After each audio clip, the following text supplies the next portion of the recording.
Hello students, welcome to law excellence IAS academy. ఈరోజు మనం October 3 నాటి ఈనాడు న్యూస్ పేపర్లోని ఇంపార్టెంట్ కరెంట్ అఫైర్స్ గురించి డిస్కస్ చేద్దామండి. అలానే మనము దసరా హాలిడేస్ కారణంగా చాలా లాంగ్ బ్రేక్ అయితే తీసుకోవడం జరిగింది. ఈ గ్యాప్లో ఈనాడు న్యూస్ పేపర్లో ఉన్న ఇంపార్టెంట్ కరెంట్ అఫైర్స్ని గురించి కూడా ఈ క్లాస్లో మనం కవర్ చేద్దాం. బిఫోర్ దట్ మనము ప్రీవియస్ క్లాస్లోని క్వశ్చన్ ఆఫ్ ద డే గురించి చూద్దాము.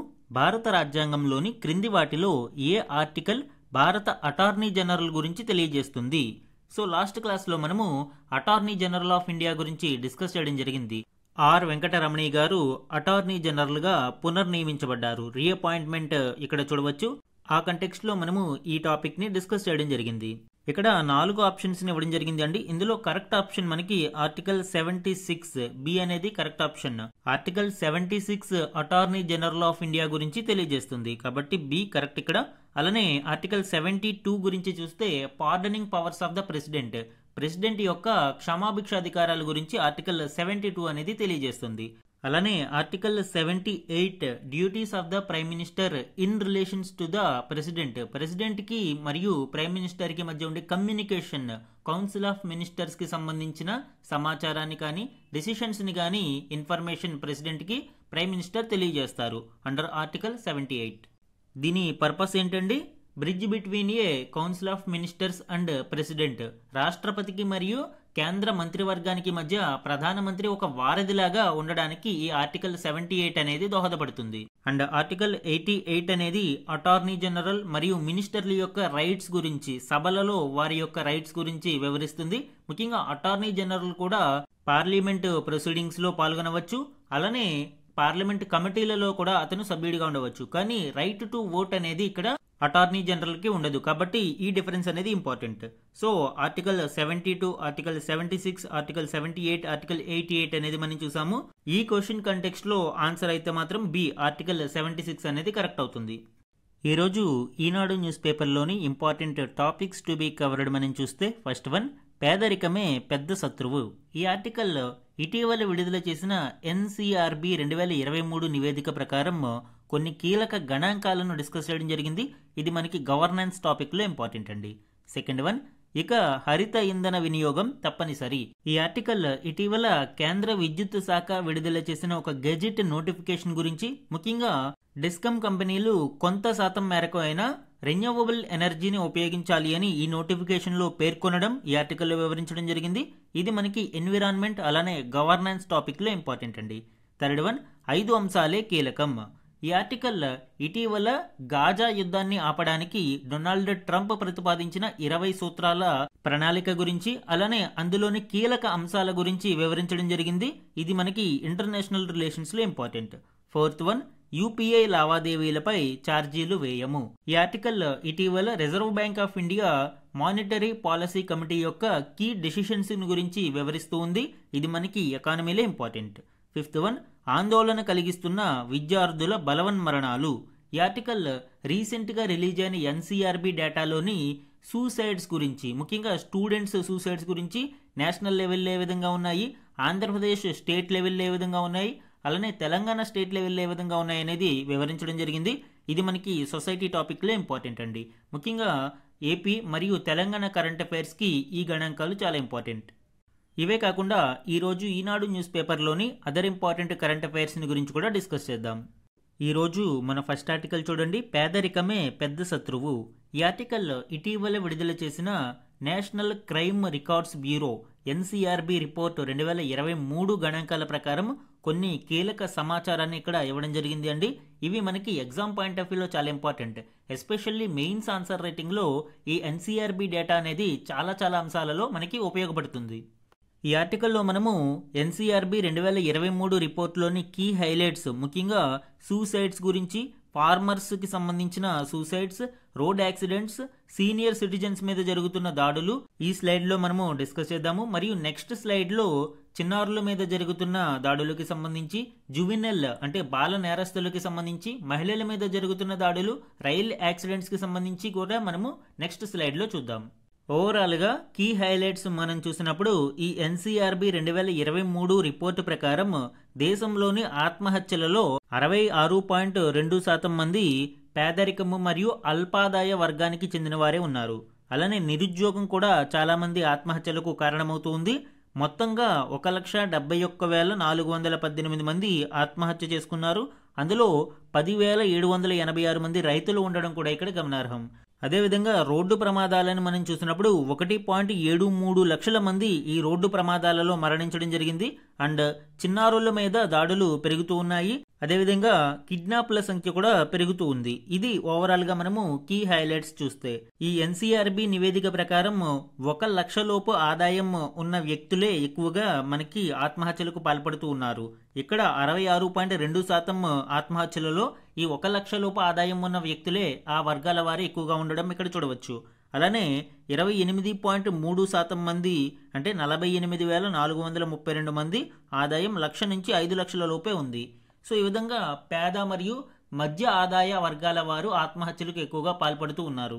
భారతదేశంలో ఉన్న ఎకనామిక్ ఇన్ఈక్వాలిటీకి ఇది అద్దం పడుతూ ఉంది. మనకి ఆక్స్ఫామ్ రిపోర్టు ప్రకారం భారతదేశంలో ఒక టాప్ 1% ఆఫ్ రిచ్ ఎవరైతే ఉన్నారో వాళ్ళు సుమారు 40% నేషనల్ ఇన్కమ్ ని ఆక్యుపై చేస్తూ ఉన్నారు, దానిని హోల్డ్ చేస్తూ ఉన్నారు. కాబట్టి ఈ ఇన్కమ్ ఇన్ఈక్వాలిటీస్ పెరుగుతూ ఉన్నాయి.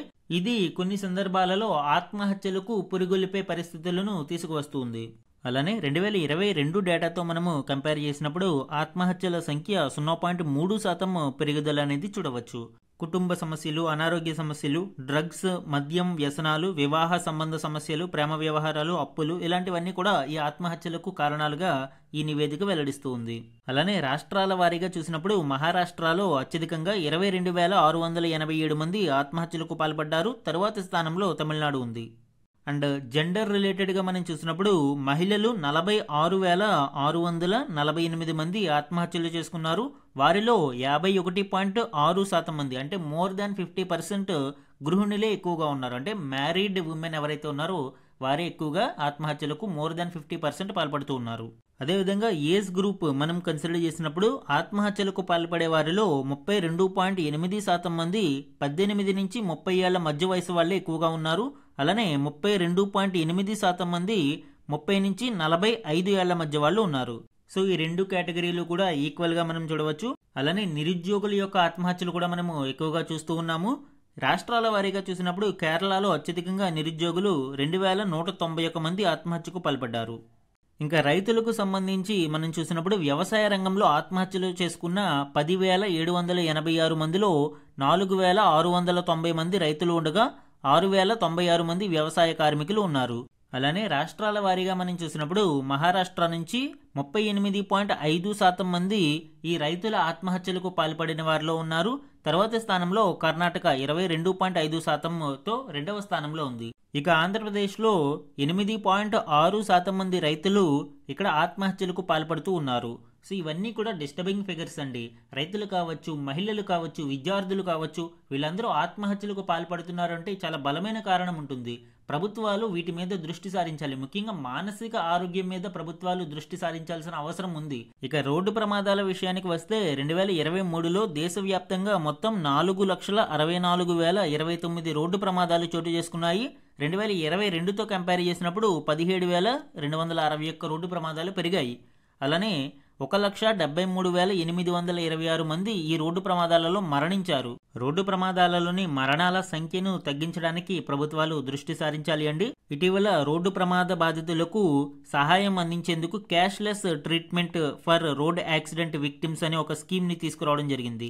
ఈ క్యాష్లెస్ స్కీమ్ ద్వారా ఎవరైతే రోడ్డు ప్రమాదాలకు గురి అయ్యారో వారిని హాస్పిటల్స్ లో చేర్చి వారికి అప్ టు 1.5 lakh అంటే 1.5 లక్షల రూపాయల వరకు ఉచిత వైద్యం అందించడానికి అవకాశం ఉంటుంది. అదేవిధంగా మోటార్ వెహికల్స్ చట్టం 2019 అమెండ్మెంట్ ప్రకారం సెక్షన్ 134A ఏం చెప్తున్నారు అండి, ఎవరైతే ఇండివిజువల్స్ హాస్పిటల్స్ లో జాయిన్ చేశారో వారికి ఇదివరకు కొన్ని సమస్యలు ఎదురయ్యేవి. వాటిని పరిష్కరించడం కోసం ఈ అమెండ్మెంట్ ని తీసుకురావడం జరిగింది. గుడ్ సమరిటన్ లా అని దీనిని చెప్పవచ్చు.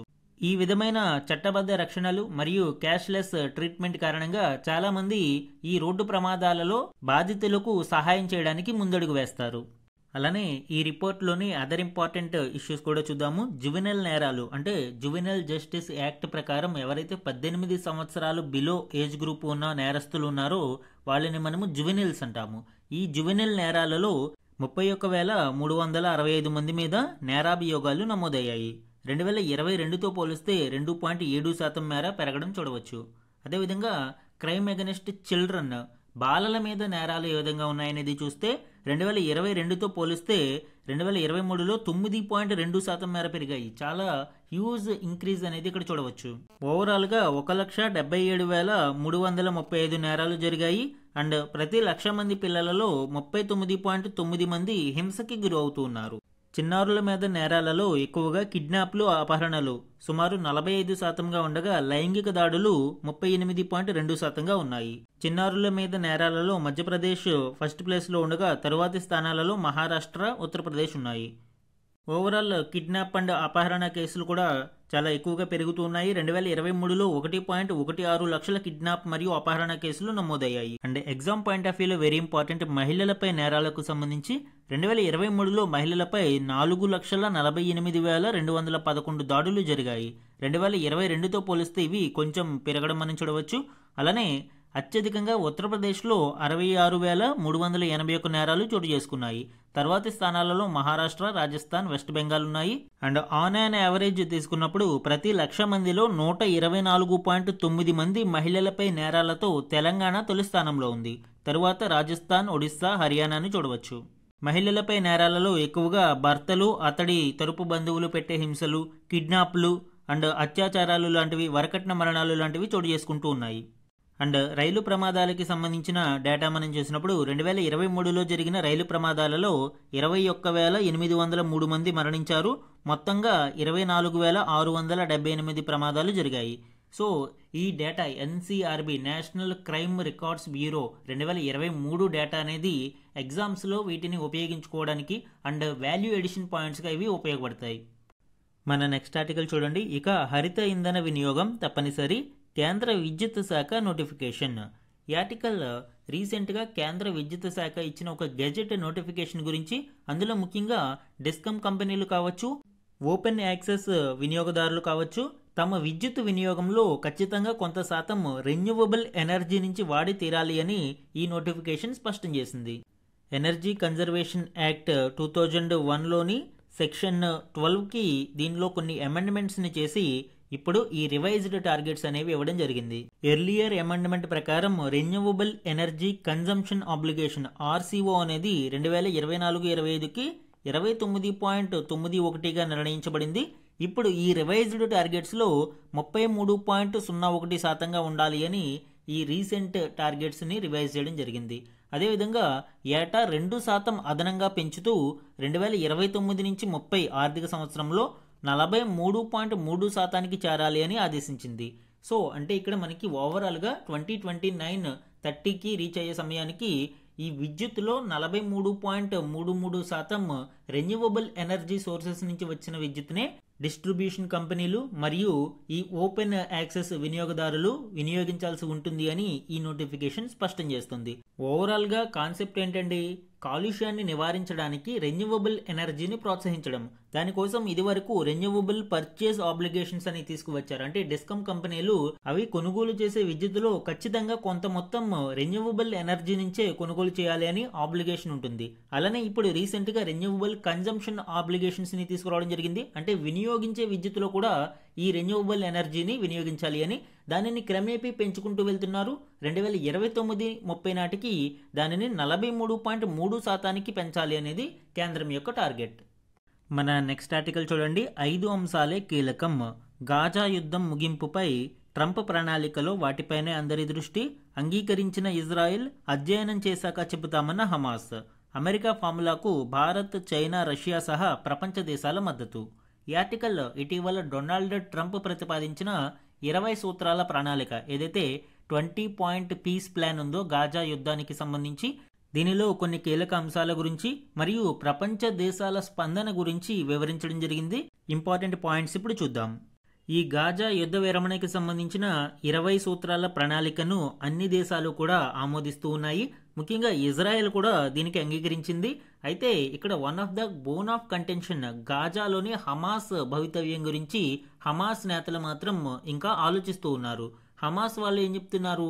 ఇక్కడ వాళ్ళకి కూడా ఈ ప్లాన్ ఓకే అని చెప్తూనే నిరాయుధీకరణ అంటే డీకమిషన్ ఆఫ్ వెపన్స్ తమకు ఆమోదయోగ్యం కాదు అని, పాలస్తీనా భూభాగాలను ఇజ్రాయెల్ ఆక్రమిస్తున్నంత కాలం తమకు ఎదిరించే హక్కు ఉంటుంది అని హమాస్ పేర్కొంటూ ఉంది. అసలు ఈ హమాస్ గ్రూప్ ఎవరు? ఇది ఒక పొలిటికల్ ఆర్గనైజేషన్. 1987లో దీనిని ఎస్టాబ్లిష్ చేయడం జరిగింది. పాలస్తీనాలోని ఏదైతే ఇజ్రాయెల్ ఆక్యుపై చేసుకున్న గాజా స్ట్రిప్ ఉందో ఆ గాజా స్ట్రిప్ని ఇది 2007 నుంచి డిఫాక్టో రూలర్గా ఇక్కడ ఉంది. సో అందుకే గాజా స్ట్రిప్ మీద చేస్తున్న దాడులకు ప్రతిదాడులుగా ఇజ్రాయెల్ని ఇది ఎదుర్కొంటూ ఉంది. ట్రంప్ ప్రతిపాదించిన 20 పాయింట్ పీస్ ప్లాన్లోని 5 కీలక అంశాల గురించి చూస్తే, కాల్పుల విరమణకు సంబంధించి ఈ ఒప్పందం కుదిరిన 72 గంటలలోగా బందీలందరినీ హమాస్ విడుదల చేయాలి. అలానే 250 మంది ఖైదీలను ఇజ్రాయెల్ విడిచిపెట్టాలి. 1700 మంది సాధారణ పౌరులను వదిలిపెట్టాలి అని ఇక్కడ ప్రధాన ఒప్పందంగా ఉంది. అలానే బలగాల ఉపసంహరణ నెక్స్ట్ ఇంపార్టెంట్ వన్. ఎప్పుడైతే ఈ బందీల విడుదల పూర్తి అయిందో ఇజ్రాయెల్ బలగాలు గాజా స్ట్రిప్ నుంచి వైదొలగాలి అనేది next demand. And third one, Hamas భవితవ్యం. 2007 నుంచి గాజాకి డిఫాక్టో రూలర్ గా ఉన్న హమాస్ ఇక నుంచి ఈ గాజా పాలనలో తన పాత్ర ఉండదు అని ఈ పీస్ ప్లాన్ స్పష్టం చేస్తుంది. హమాస్ ఆర్గనైజేషన్ తన యొక్క ఆయుధ వ్యవస్థలను, సొరంగాలను ధ్వంసం చేయాల్సి ఉంటుంది. గాజాలో అంతర్జాతీయ పాలన ప్రారంభమవుతుంది. అండ్ నెక్స్ట్ ఇంపార్టెంట్ వన్, పాలస్తీనాకు గుర్తింపు. అంతర్జాతీయ పాలన సమయంలో పాలస్తీనా అథారిటీ సంస్కరణలను అమలు చేసి గాజా బాధ్యతలను చేపట్టేందుకు సిద్ధమవుతుంది. ఇది పాలస్తీనాను ఒక దేశంగా గుర్తించేందుకు ఒక ప్రక్రియగా మనం చూడవచ్చు. అయితే హమాస్ ఇది చాలా చిన్న ప్రక్రియ అని భావిస్తుంది. హమాస్ యొక్క ఉద్దేశం ఏంటి? పాలస్తీనా ఫుల్ ఫ్లెడ్జ్డ్ గా ఒక నేషన్ గా ఎదగాలి. అందువల్లనే హమాస్ నిరాయుధీకరణకు అంతగా మొగ్గు చూపడం లేదు. హమాస్ ఏం చెప్తుంది? ఇజ్రాయెల్ తమ భూభాగాలను ఆక్రమిస్తున్నంత కాలం మేము ఆయుధాలను వదిలే ప్రసక్తి లేదు అని స్పష్టం చేస్తూ ఉంది. సో ఈ హమాస్ స్పందన కూడా మనం ఇక్కడ చూడవచ్చు.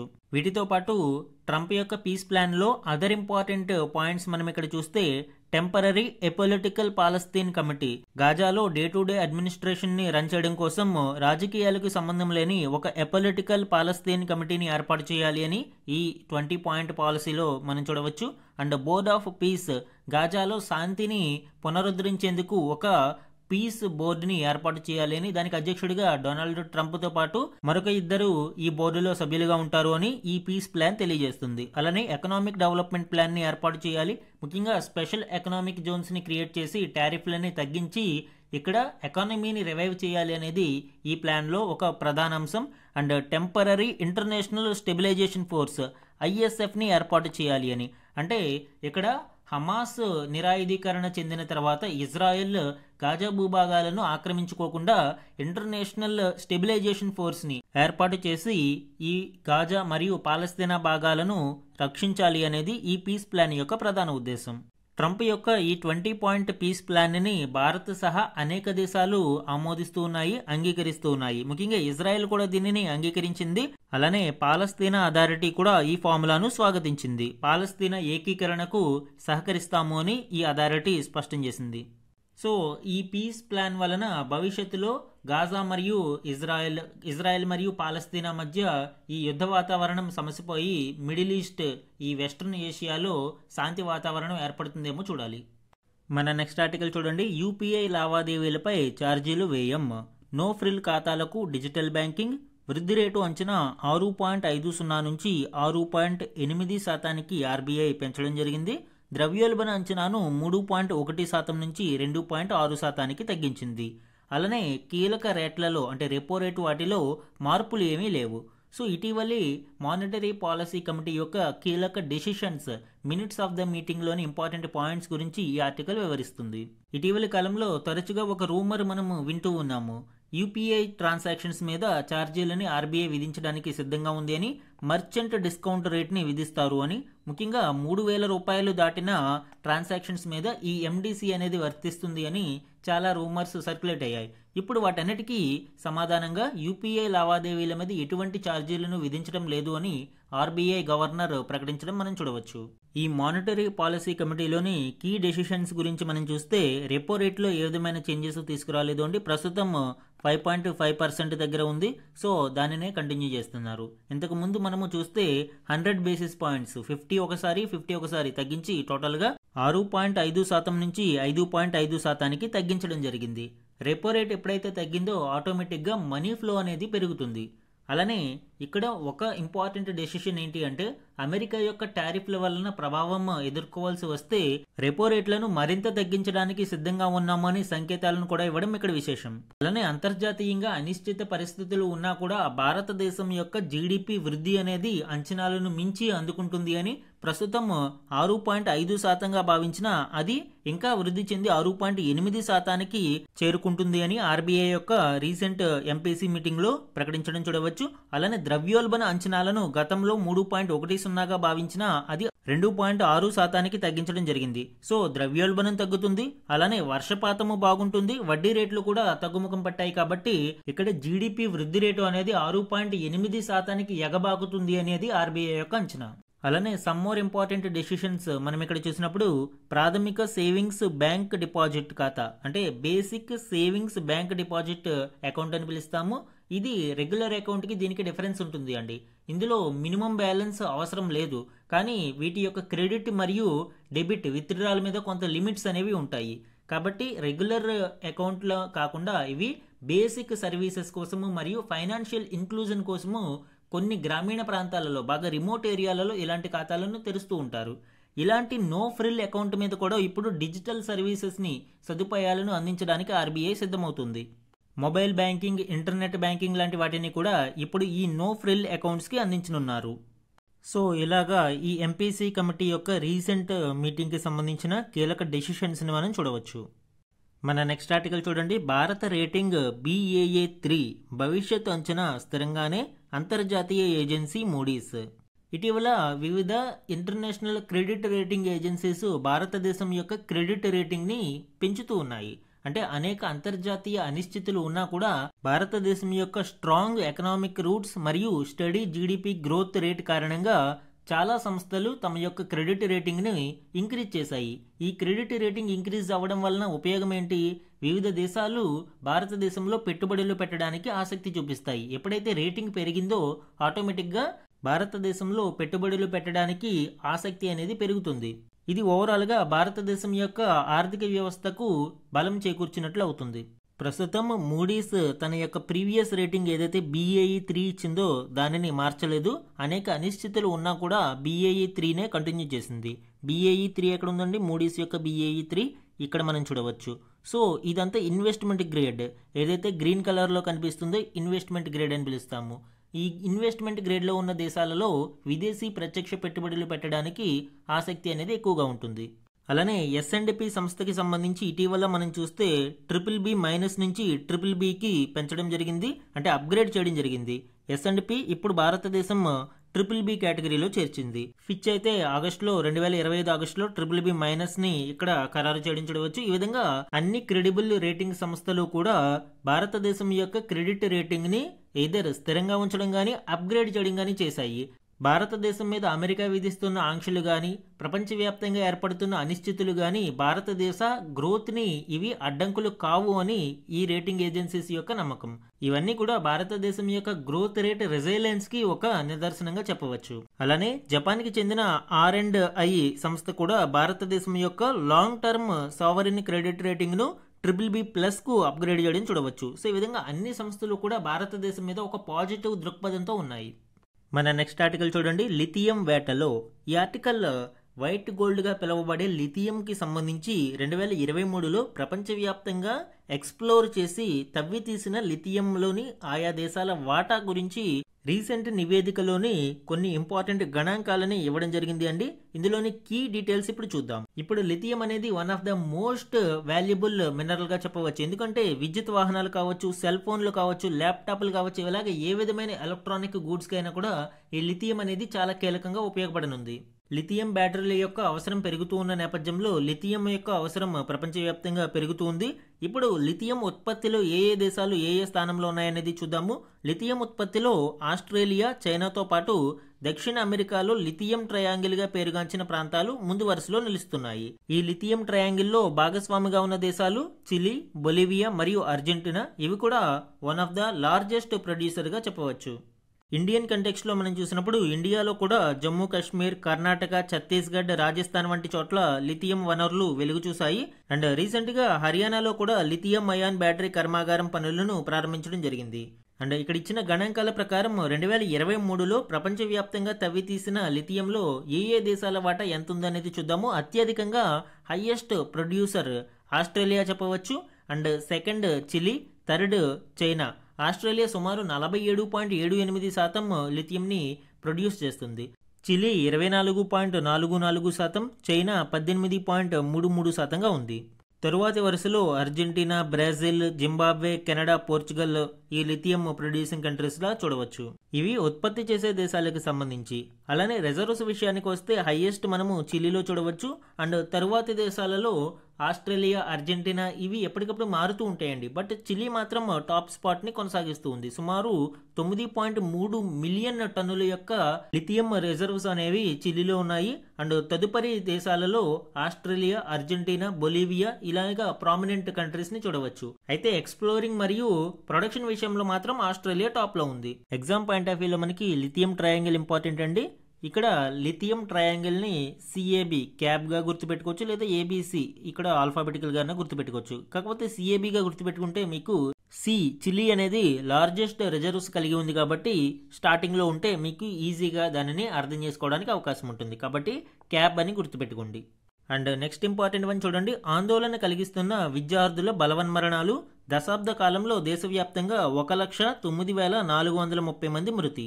2014తో పోలిస్తే 2023 నాటికి 72% పెరిగిన మరణాలు. తెలంగాణలో 4,732 మంది, ఆంధ్రప్రదేశ్లో 4,188 మంది. ఈ ఆర్టికల్ ఇటీవలి ఎన్సీఆర్బి 2023 రిపోర్టు యొక్క కీలక అంశాలను, ముఖ్యంగా విద్యార్థుల యొక్క సూసైడ్స్ గురించి వివరిస్తుంది. లేటెస్ట్ రిపోర్టు ప్రకారం 2023లో దేశవ్యాప్తంగా 13,892 మంది విద్యార్థులు సూసైడ్ కు పాల్పడ్డారు. ఇందులో బాలురు 7,330 మంది ఉండగా బాలికలు 6,559 మంది ఉన్నారు. అండ్ ట్రాన్స్జెండర్లు 3 ఉన్నారు.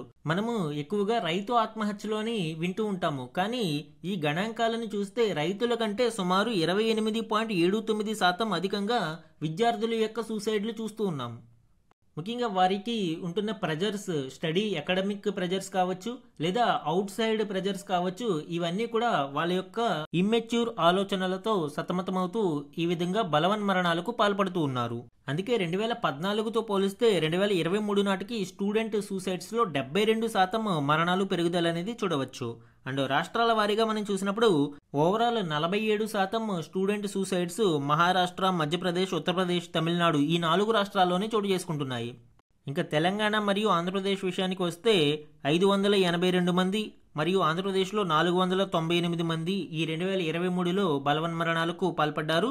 10 మరియు 11 స్థానాలలో 2 తెలుగు రాష్ట్రాలు ఉన్నాయి. ఓవరాల్ గా దేశవ్యాప్తంగా సూసైడ్స్ కి పాల్పడిన వారు 1,71,418 మంది ఉంటే ఇందులో రైతులు 6.3%గా, విద్యార్థులు 8.1%గా ఉన్నారు. అంటే విద్యార్థుల యొక్క ఆత్మహత్యలు రైతు ఆత్మహత్యల కంటే ఎక్కువగా ఉన్నాయి. అండ్ 2014తో పోలిస్తే విద్యార్థుల సూసైడ్స్ 72% పెరిగితే రైతుల ఆత్మహత్యలు 12.73% తగ్గాయి. అంటే ఒకవైపు రైతు ఆత్మహత్యలు తగ్గుముఖం పట్టాయని ఆనందపడాలో, లేదా విద్యార్థుల యొక్క సూసైడ్స్ 72% మేర పెరిగాయని బాధపడాలో అర్థం కాని విషయంలో ఇప్పుడు భారతదేశం ఉంది. ఈ రోజు మన క్వశ్చన్ ఆఫ్ ద డే గురించి చూడండి. ఈ క్రింది వాటిలో ప్రసిద్ధ లిథియం ట్రయాంగిల్లో భాగం కాని దేశం ఏది? ఈ రోజు క్లాస్లో మనము లిథియం ట్రయాంగిల్ గురించి చెప్పుకున్నాము. లిథియం రిజర్వ్స్ ఎక్కువగా ఉండే దేశాలు ఈ లిథియం ట్రయాంగిల్లో ఉన్నాయి కాబట్టి వాటి రిజర్వ్స్ మరియు ఎక్స్ప్లోరేషన్ లో ఏ స్థానంలో ఉన్నాయనేది చూసాము. సో ఆ కంటెక్స్ట్ లో ఈ లిథియం ట్రయాంగిల్లో ఏ దేశాలు భాగంగా ఉన్నాయనేది ఇక్కడ ఇవ్వడం జరిగింది అండి. ఇందులో లిథియం ట్రయాంగిల్లో భాగం కాని దేశం ఏది అనేది ఐడెంటిఫై చేసి ఆన్సర్ ని కమెంట్ సెక్షన్ లో కమెంట్ చేయండి. ఇది ఈ రోజు ఈనాడు న్యూస్ పేపర్ లోని ఇంపార్టెంట్ కరెంట్ అఫైర్స్ మీద daily analysis. Thank you for watching.